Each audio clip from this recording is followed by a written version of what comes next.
Sir అదే విధంగా మీకు ఆదాయం ఏ విధంగా వస్తుందండి? లైక్ మీరు ఒక నెలకొచ్చేసరికి ఎన్ని కోళ్ళని అమ్ముతూ ఉన్నారు? దాని ద్వారా మీకు ఎంత వస్తుంది? ఎంత ఖర్చు అవుతుంది? అంటే ఖర్చంతా సార్ పోయిన తర్వాత ఎంత మిగులుతుంది సార్?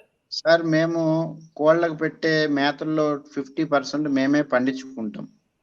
అవును సో సార్. రిమైనింగ్ 50%లో 25% మేమే ఫీడ్ తయారు చేసుకుంటాం. ఈ తయారు చేసుకుంటారు. కూరగాయలు, బిఎస్ఎఫ్ అవి ఇవి పెట్టి చేసుకుంటాం. 25% లాక్స్ సోల్జర్ మాత్రం ఫీడ్. 25% మాత్రం ఫీడ్ మేము కొంటాం మార్కెట్ నుంచి. సో అవును సార్. ఇట్లా అన్ని రకాలుగా దాని ఫీడ్ కాస్ట్ తగ్గించుకోవడంలో ప్రయత్నం చేసి విజయవంతం అయ్యాం కాబట్టి నెలకి సరాసరి ఒక ₹1,00,000 ఖర్చులన్నీ పోను సంపాదించగలుగుతాం. అది కూడా 8 నెలలు మాత్రమే. రిమైనింగ్ 4 మంత్స్ కూడా రూపాయి ఆదాయం లేదు, రూపాయి ఖర్చు లేదు. ఇంటికా నుంచి పెట్రోల్ ఖర్చులు వేసుకునే ఫామ్ కి రావాల్సి వస్తుంది. ఇది మాత్రం సో, అందరూ గుర్తించాలి. ఎందుకంటే సో మీరేమంటున్నారంటే 8 ఆ, మంత్స్ వరకు ప్రతి ఆ, నెల ఖర్చంతా పోయిన తర్వాత ఒక 1,00,000 వరకు మిగులుతుంది. ₹1,00,000 వస్తుంది. కానీ ఒక ఒక్కొక్క 4 సీజన్ లో మంత్స్ 4 మంత్స్ చూసుకున్నట్లయితే ప్రాఫిట్స్ అనేవి ఉండవు. ఉండవు. శీతాకాలంలో మనకి ఒక 30% ఎక్స్ట్రా లాభం వస్తుంది. ఎందుకంటే ఓకే. శీతాకాలంలో గుడ్లు బాగా పెడతాయి. కోళ్ళు చాలా ఓకే. హెల్తీగా ఉంటాయి. సో అదే ఆ సార్. టైంలో మనకి కొంచెం ఎక్స్పెన్సెస్ తగ్గి రిటర్న్స్ ఎక్కువ వస్తాయి అన్నమాట. Egg laying okay. బాగుంటుంది ఆ టైం.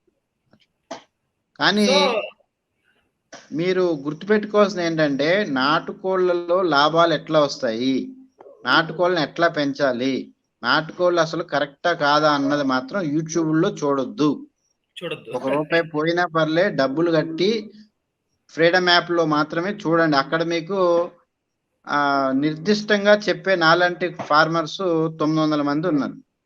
అదే అవును మీరు సార్. యూట్యూబ్ ఓపెన్ చేసి నాటుకోళ్ళు అనగానే అర్ధ ఎకరంలో 6 కోట్లు సంపాదిస్తున్నాను ఒక ఆయన పెడుతున్నాడు. ఒక ఎకరంలో 2 కోట్లు పెడుతున్నాను, 2 కోట్ల లాభం వస్తుంది నేను పెంచితే అని విజయవాడలో నున్న నుంచి ఒక మనిషి చెప్తున్నాడు. అవును ఇవన్నీ సార్. ఏంటంటే మనుషుల్ని, ఫార్మర్స్ ని ఆ మోసం చేయడానికి హనీ ట్రాప్స్ అనమాట ఇవన్నీ. సో అవును సార్. నాటుకోళ్ళలో ఏమి కావాలో పిక్చర్ టు పిక్చర్ కావాలంటే మాత్రం పేజెస్ మాత్రమే నేర్చుకోండి. సార్ మీ మీ ప్రకారంగా ఫ్రీడమ్ యాప్ ఎలా ఉంది సార్? సార్ ఫ్రీడమ్ యాప్ అనేది దాంట్లో ఉన్న ప్రతి మెంటర్ కూడా జెన్యున్ గా మాత్రమే దాంట్లో ఇన్ఫర్మేషన్ చెప్పడం జరిగింది. ఎందుకంటే అదేమి యూట్యూబ్ ఛానల్ కాదు వ్యూస్ పెంచుకోవడానికి, సబ్స్క్రైబ్స్ పెంచుకోవడానికి, ఇష్టం వచ్చిన మాటలు చెప్పడానికి.